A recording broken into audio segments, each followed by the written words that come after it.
on the rules of the underworld, or specifically the rule of manga hell.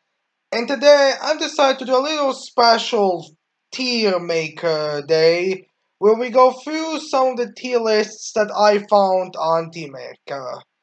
And this one specifically goes to TheRedMatrixGames, who has been so kind to make this list. Just so we're clear, I did not request the list, I just appreciate his work and I hope everyone sees his work to do their own tier list, well, from him, his tier list that he made here.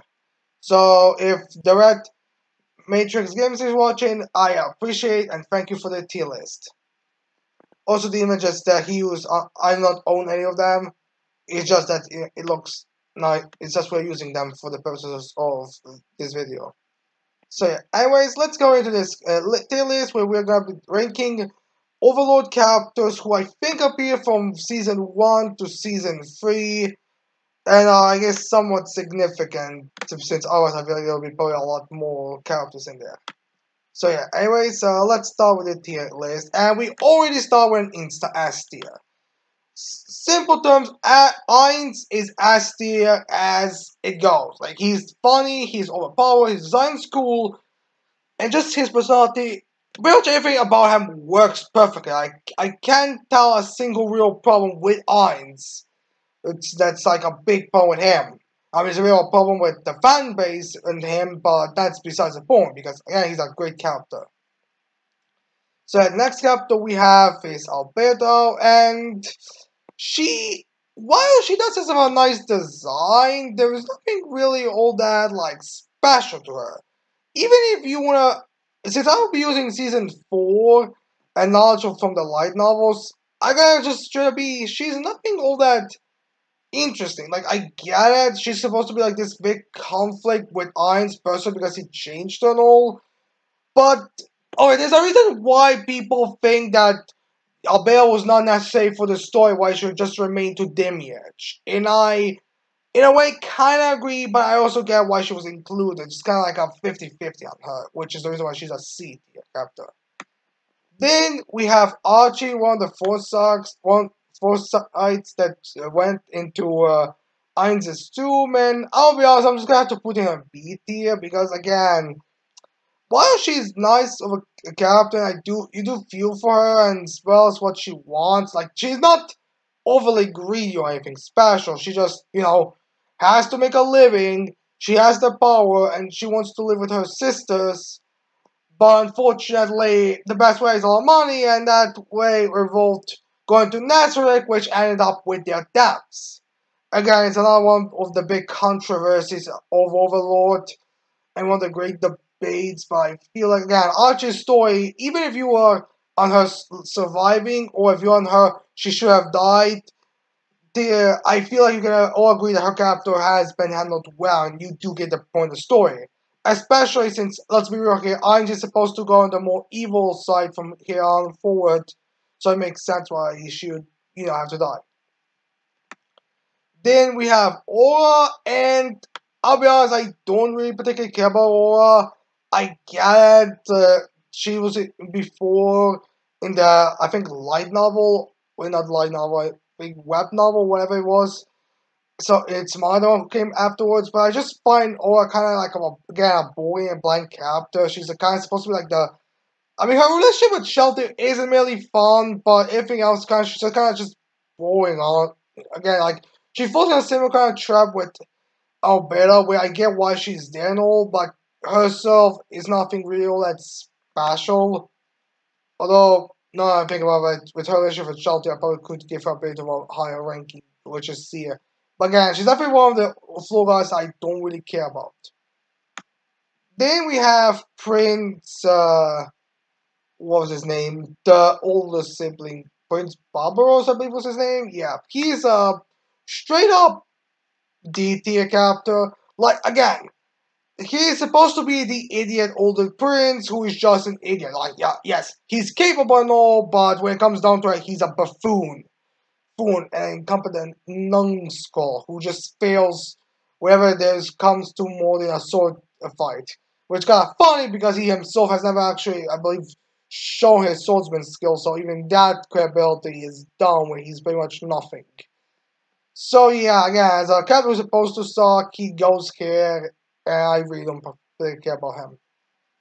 Then we have one of the four knights that Jerkney calves, and I honestly like him good enough. He's fun enough when he shows up, and he kind of has this kind of like a playful, sort of friendly relationship with Jerkney. It's pretty entertaining, especially his scene in season 4 where he and one other guy are riding the carriage with Jerkney, and he just kind of like agrees like this is something that's more like a friendly conversation, and he just says, yeah, you can tell something that you have more of a friend in between them, and it's a relatively nice thing. Then we have one of the nobles from the Restless Kingdom, and I don't know who this guy is, but for the life of me, can't remember his name. But I'm gonna just put him in deity tier, honestly.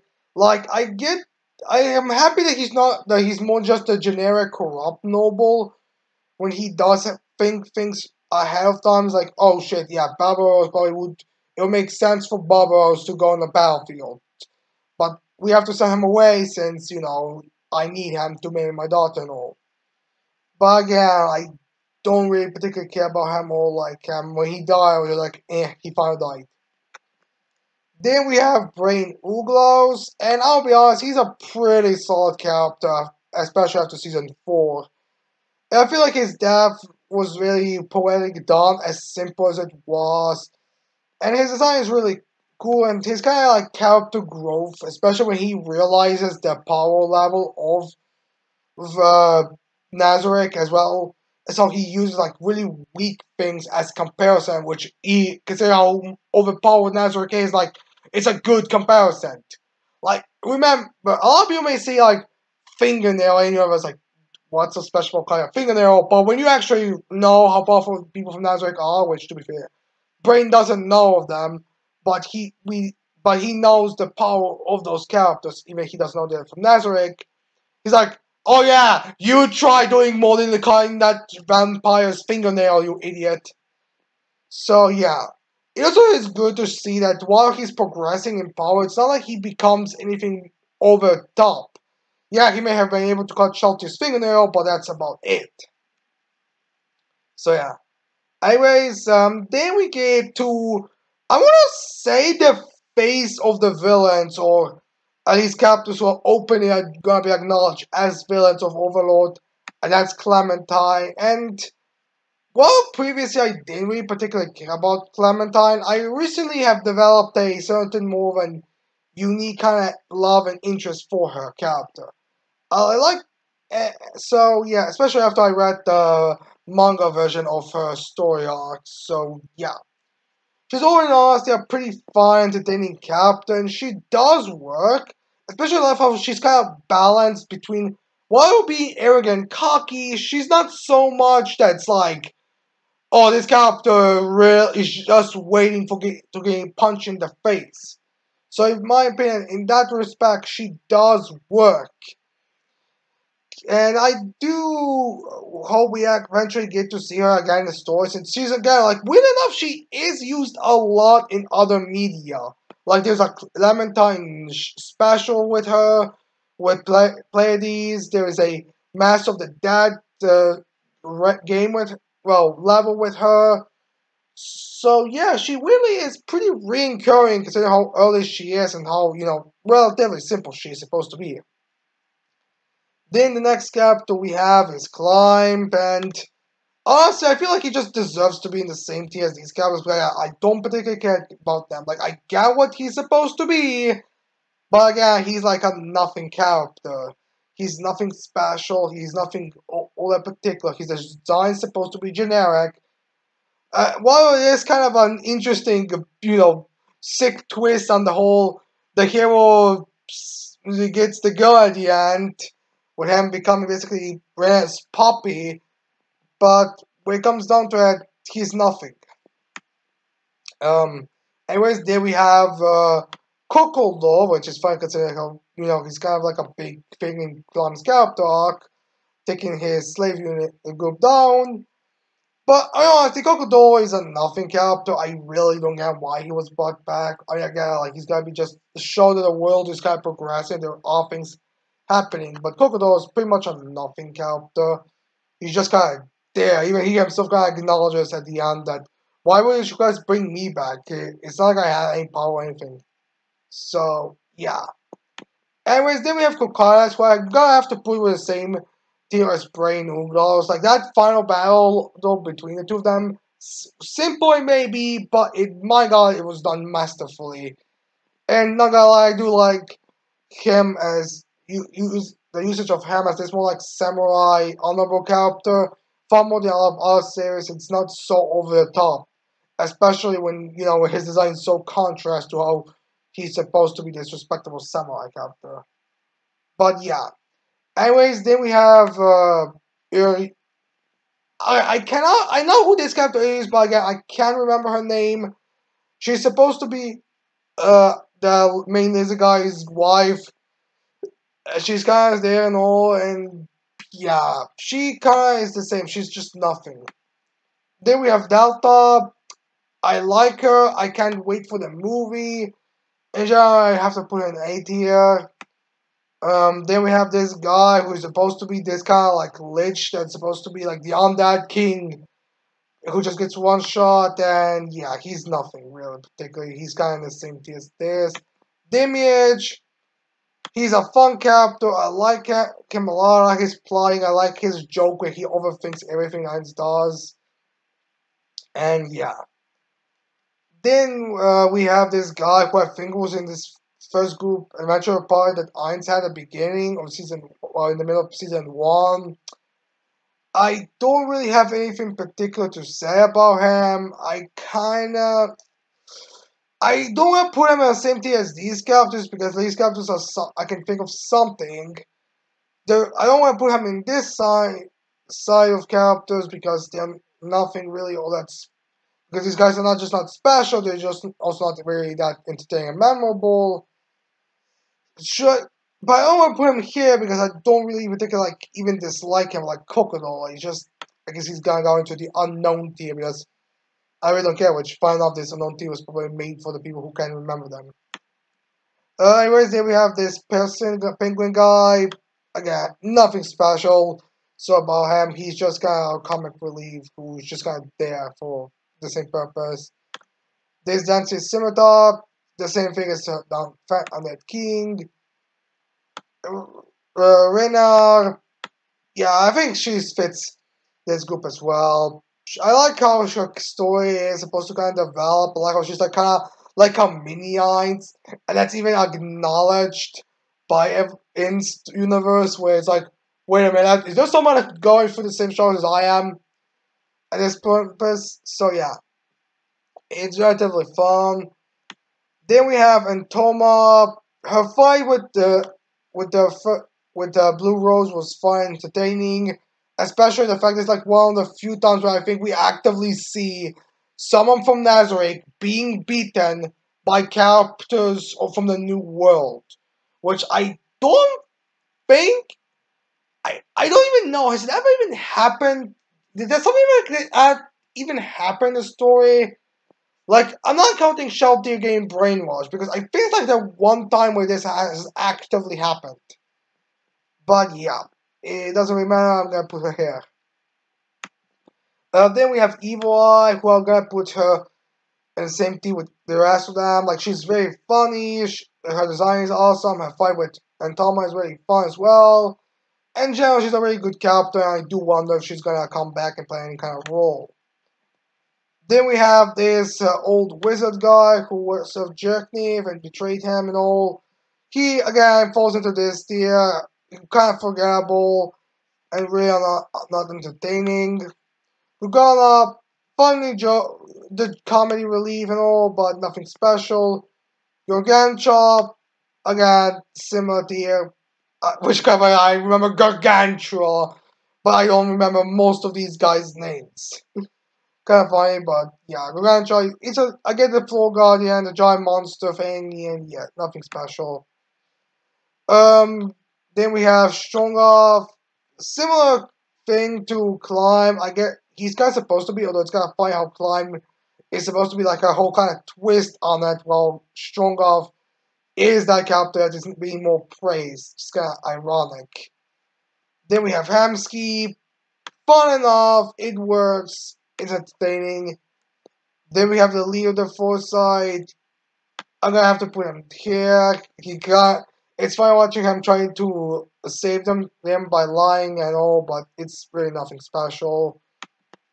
Hilma, I have to put her in C. She's fun enough and entertaining enough. And that scene with Ainz was really hilarious, and kind of ironic how they tried to give her fan service of all things in that scene. Then we have this leader's girlfriend. Again, she falls on the same tier here with her. Then we have Jerknev. I have to put him in A tier. I like him. I do like how funny he is. And I gotta be honest, I do like how they're like acknowledging that he is supposed to be super intelligent, only really below Renar, Demiage, and Albedo. But so they keep it consistent with him being like more aware of what's actually going on, with the exception of Ainz, than most other characters are. Like his interlude where they're like reacting to Ainz's death and be like, "This is ridiculous. It's definitely some kind of plot. I don't know who thought of it. Probably that idiotic frog-looking guy, which is technically just Demiage and fuck disguise. But yeah, it's really thing." I think I put him here. They have this guy who's in Clementine's cult, who I honestly really don't care about. His whole thing at the end about just wanting to save his mom and all that, or that like he don't want to have suffer the same fate as his mom is really nothing. He's just kind of there. I guess he's just kind of there to have someone from Nabe to fight, since Momon's gonna fight the opposite of his repertoire. Then we have Kosyuku, one of the 5 worst, and I'm gonna put him in here. I like him enough, he works enough as this like creepy Buckeye, and it's kind of fun to see him. Then we have this skull armored lizard man. He's nothing. I think he's one from the village that didn't really need any special focus on having them join. Then we have Locuse. I'm gonna have to put her here. I don't particularly care about her. I don't really think she's all that interesting or unique. She is like similar to Stronov in terms of characters, who is supposed to be like this generic character, but she's kind of praised for being this generic character. Then we have this Cursed Knife from Jerknik, who's more of a traitorous character, who's open about her being more traitorous. I have to put on the unknown because, well, she's again like one of the knights that isn't getting much focus, and honestly, it's kind of funny how we don't even see what happened to her. Like, we just have her stay at Jackie just kind of removed from her position, so she doesn't get to tell anything or become a possible opponent later, but we never really get to know anything that much about her except that she's a traitor. I do believe her backstory is given in the light novel. But like, so it's like she was married, but then cursed fall above her, and now she's ugly. But don't find out, it just seems like a piss is coming off her face, and that's it. But needless to say, people know she's very vengeful, and that's really it. Then we have one of Jerkin's secretaries, who I'm just gonna put him here because again, he's like nothing special. Then we have the cool pretty boy from the team that Momo joined at the beginning of, well, in the middle of season 1, who again just gonna go here. He's again nothing special. Then we have Lupus Bergina, Beta, and she'll go City again. She's like one of those.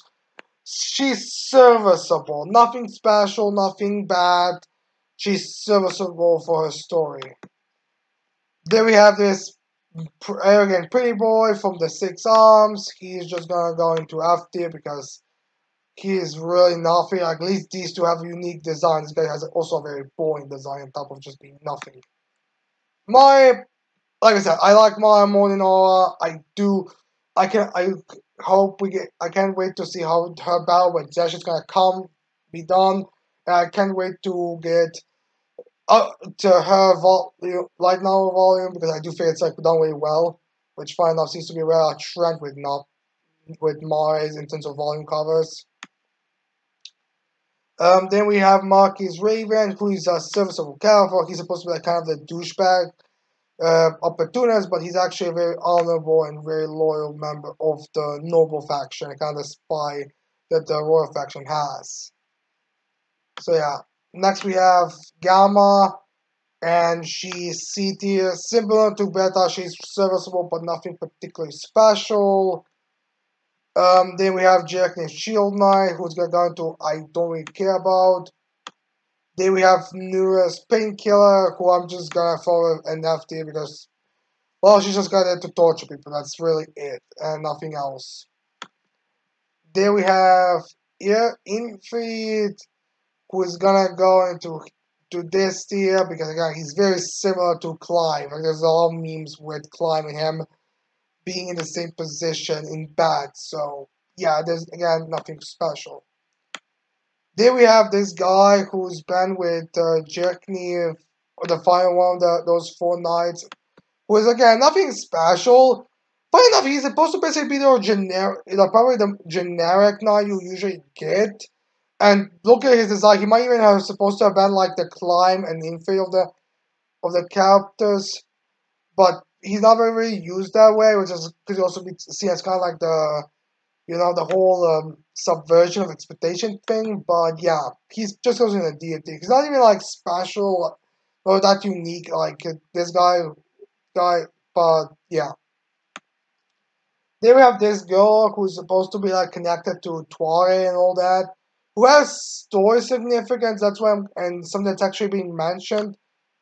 So I'm gonna put her into C tier. Then we have the leader of the 6 fingers, who I'm just no, I think it's 8 fingers and 6, yeah, 8 fingers. I'm just gonna put an F tier. He's boring. He's generic. There's nothing really special about him. Then we have Xanax, and I'm gonna put him in. I got 80. He's an 80 character. Let's be real here. He's done really well as this brother who you usually have either be some kind of scumbag or some kind of douchebag. And I feel like he gets handled pretty well for what he is. And he's also very entertaining, in my opinion. Plus, his conversation with Irons is really nicely handled and really well done. When Irons kind of speaking to someone who's in a way kind of his equal in terms of a lot of retrospect, like power, knowledge, and all that stuff. Which is something that's really rare, especially considering the fact Zanuck never really acknowledges him. But similar to a character that's gonna be in a movie, it really like she kind of knows Irons better than most other NPCs who are around them most of the time. Then we have Archie's parents, who just go into F tier. I don't think I have to explain. Then we have one of Nymphin's goblins. Can't really say much.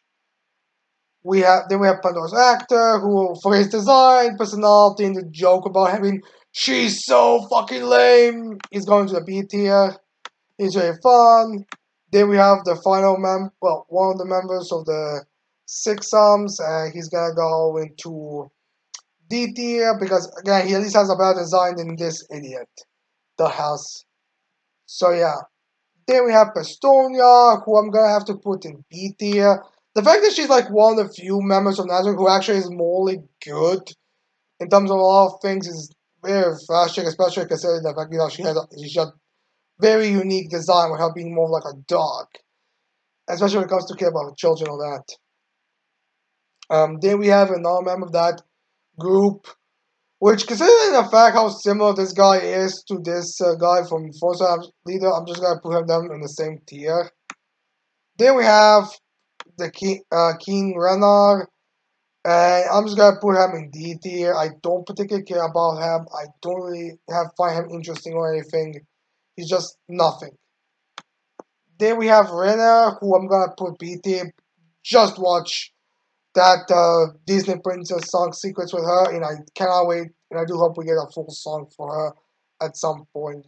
Well, the full lyrics of that song. But yeah, she's pretty decent enough, nothing special. Well, again, like she's supposed to be the subversion of this princess, the generic princess, but Again, there's nothing all that to talk about. Then we have the Hydra. The Hydra's kind of just like a monster to deal with, nothing special. Then we have Euro, the Naga, and I'll just put him into D tier because he's just nothing special. It's kind of nice seeing how he has taken the role of being the one who explains the rules and all and everything. So yeah. Anyways, then we have Sabas, who I'm gonna put into A tier. He's a very fun character with him being more stoic and serious, but also kind of again a really morally good characters. I like his uses of shadows and how generally how powerful he comes off. Especially the running thing about him kind of having his eye blacked out. And although we haven't seen it yet, him being a dragon does also help. It's like I can only imagine if how he would look like if we ever see him as a dragon. Then we have Shelty, who I'm just gonna put into A rank because I really do like her character. I like her design, I like her little fight, which I don't realize I only have irons before Shelty in the A rank, so it's kind of funny. And these two also added season 1. So yeah, let's see if that's gonna stay. And look at that, it seems like they're gonna stay. So anyways, we didn't have the guy who's the leader of the lizard tribe or the main tribe. He's an okay character, nothing special about him. Then we have Solution, who is the bitch of the Pleiades. So I'm gonna put her in the D tier, which fine enough, her and she actually do have a lot of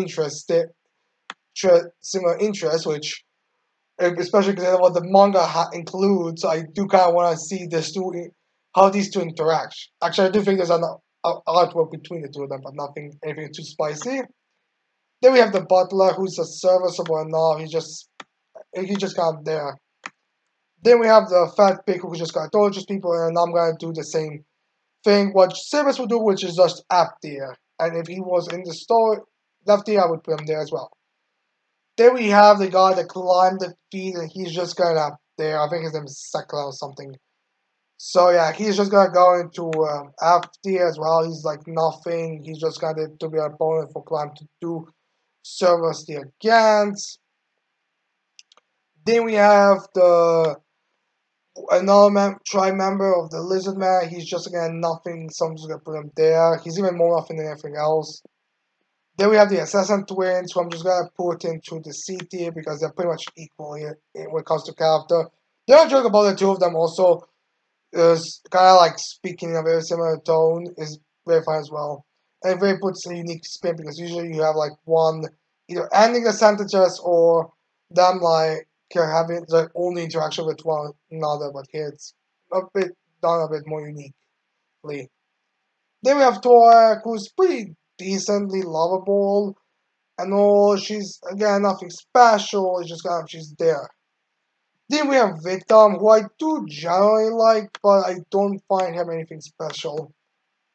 Now, then we have US Alpha, who I will have to say I do like her decently enough, and yeah, she's entertaining enough as a character, but there's nothing special about her.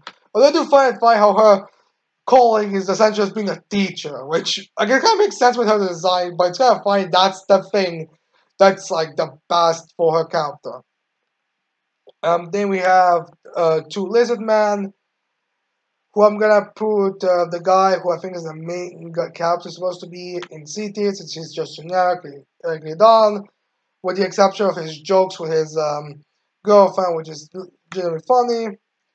Then we have this guy who's just kind of the best friend, who's also has something used for the whole dwarven thing, who's nothing special. And then we have the lyrics exam, so I'm just gonna have to put in D tier, and yeah, that wraps up this tier list.